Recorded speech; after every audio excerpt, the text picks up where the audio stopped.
नमस्कार, आप देख रहे हैं जनसंसार न्यूज। मैं हूं रजत तिवारी। मध्य प्रदेश की राजनीति के पुराने खिलाड़ी, पूर्व मुख्यमंत्री, कांग्रेस के दिग्गज नेता और देश की राजनीति में अपनी अलग पहचान रखने वाले दिग्विजय सिंह के एक बयान ने सियासी हलचल तेज कर दी है। दिग्विजय सिंह ने कहा कि अब उनका काम धर्म की रक्षा करना है। वे आखिरी सांस तक आस्था की रक्षा करेंगे और इसमें वह कोई राजनीति नहीं करेंगे। देखिए पूरा बयान। मैं समझता हूँ धर्म को, सनातन धर्म को भी, मैं समझता हूँ बीजेपी को भी, मैं समझता हूँ वीएचपी को भी, और मैं समझता हूँ आरएसएस को भी। मैं राजनीति मैंने राजनीति, अब देखो मैं 80 साल का हो गया। मेरी पार्टी ने मुझे 5 बार एमएलए बनाया, 2 बार लोकसभा, 2 बार राज्यसभा। तो इसलिए इस बार मैंने कहा कि साहब अब किसी और को लाइए।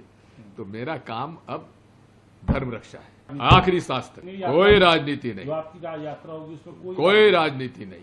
मैं भाषण तक नहीं दूंगा, प्रवचन तक नहीं करूंगा, कुछ बोलूंगा भी नहीं। मेरे सोशल मीडिया पर मैं अपनी तरफ से कुछ नहीं लिखूंगा, नहीं बुलाऊंगा किसी को नहीं। हाँ, मैं संतोष दुबे जी को बुलाऊंगा। संतोष दुबे जी वो कार सेवक है जिसकी 4-4 गोलियों से शरीर पे लगी, और आज उसके बयान पढ़ लीजिए।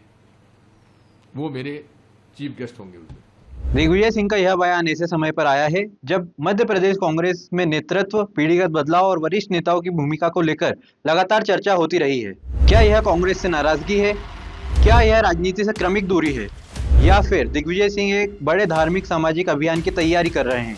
इन्हीं सवालों पर चर्चा के लिए मेरे साथ है जन संसार न्यूज के एग्जीक्यूटिव एडिटर पवन सिंह जी। पवन जी, आपका बहुत बहुत स्वागत है। पवन जी, सबसे पहले आप दिग्विजय सिंह के इस बयान को किस तरह लेते हैं? देखिए, एक ऐसा नेता जो 2 बार मध्य प्रदेश का मुख्यमंत्री रह चुका है, कांग्रेस की राष्ट्रीय कार्यकारिणी में भी एक बड़ी भूमिका निभा चुका हो और सक्रिय राजनीति में लगातार बना रहा हो। और मेरा ये जो अभियान है वो पूरी तरह से धार्मिक और आस्था से है। तो इसको लेकर कहीं ना कहीं ये सवाल उठता है कि क्या वो वाकई सक्रिय राजनीति से संन्यास लेने जा रहे हैं या इनकी एक राजनीतिक पारी की एक नई शुरुआत होने जा रही है। इसे हमें समझना पड़ेगा। यह मध्य प्रदेश राजनीति के एक बहुत बड़े चेहरे रहे हैं, 2 बार मुख्यमंत्री रहे हैं, सब जानते हैं। और आज जब उनकी राजनीतिक सक्रियता की बात होती है तो कहीं ना कहीं इस बात पे हमेशा सवाल उठता रहा है कि ऐसा नेता जब ये कहे कि मेरा काम अब केवल धर्म की रक्षा करना है, तो क्या वो धर्म को किसी नए रूप में परिभाषित करना चाह रहे हैं? क्या वो आरएसएस, विहिप या भाजपा से अलग जाके कोई नया संदेश देना चाह रहे हैं? या प्रदेश में जो राजनीतिक परिवर्तन की एक बयार आ रही है धीरे से, उसकी सुगबुगाहट को वो पहले ही महसूस करते हुए अपनी एक नई पारी या अपना कोई नई जिम्मेदारी तय करना चाह रहे हैं। लेकिन पवन जी, एक बड़ा सवाल यह भी कि क्या कांग्रेस की अनदेखी का नतीजा है कि दिग्विजय सिंह ऐसे बयान दे रहे हैं और राजनीति से दूर जा रहे हैं? एक तरफ वो कांग्रेस पार्टी का शुक्रिया अदा करते हैं कि उसने मुझे बहुत कुछ दिया, 5 बार विधायक बना मैं, 2 बार सांसद बना, ऐसा उन्होंने बयान में कहा। और उसके बाद किस कारण से ऐसा वो कर रहे हैं? देखिए, कांग्रेस की अनदेखी का जहां तक सवाल है, इसको सीधे रूप से नहीं कहा जा सकता है, क्योंकि दिग्विजय सिंह के बयान में कहीं ऐसी बात नहीं आई है कि जिसमें वो कह रहे हैं कि वो पार्टी से किसी तरह से नाराज हैं।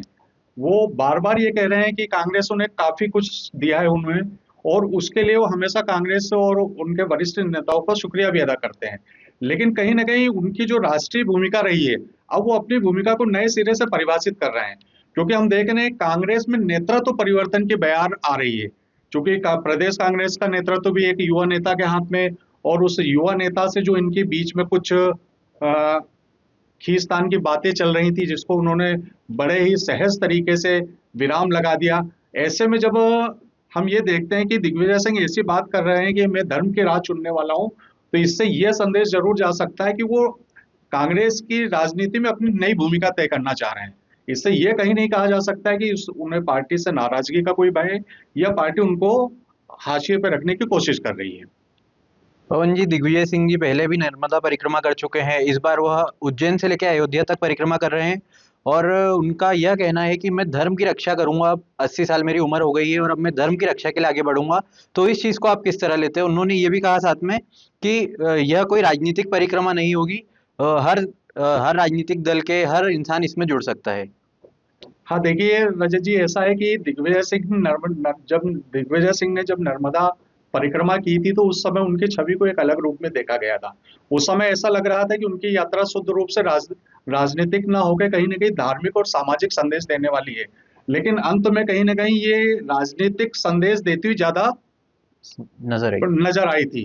तो इसका प्रतीकात्मक महत्व तो है कि वो धार्मिक यात्रा पे जा रहे हैं, लेकिन इसको हम पूरी तरह से धार्मिक यात्रा के रूप में नहीं ले सकते। कहीं ना कहीं इसमें राजनीतिक संदेश देने की भी कोशिश की जाएगी, और हिंदुत्व की जो भाजपा की राजनीति है उसमें भी सेंध लगाने के जो इनके लगातार प्रयास होते रहे हैं, उस रूप में भी इसे देखा जाएगा।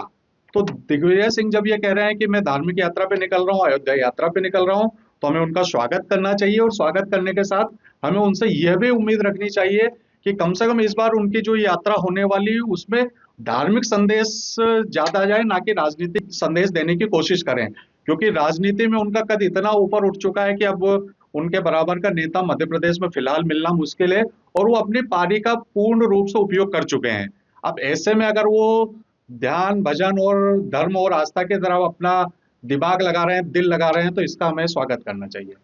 तो क्या दिग्विजय सिंह अब भाजपा को हिंदुत्व राजनीति को अपना धर्म बनाने के उस पर चुनौती देने की तैयारी कर रहे हैं?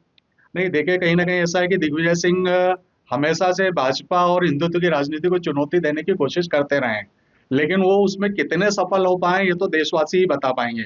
लेकिन इस यात्रा के जरिए या अपनी इस नई भूमिका की घोषणा के जरिए वो ये जरूर कोशिश कर रहे हैं कि आने वाले समय में जब मध्य प्रदेश और उत्तर प्रदेश के साथ जो लोकसभा के जनरल इलेक्शन होने जा रहे हैं, उसमें कांग्रेस को एक नए उसमें राजनीतिक परिदृश्य में पेश किया जा सके।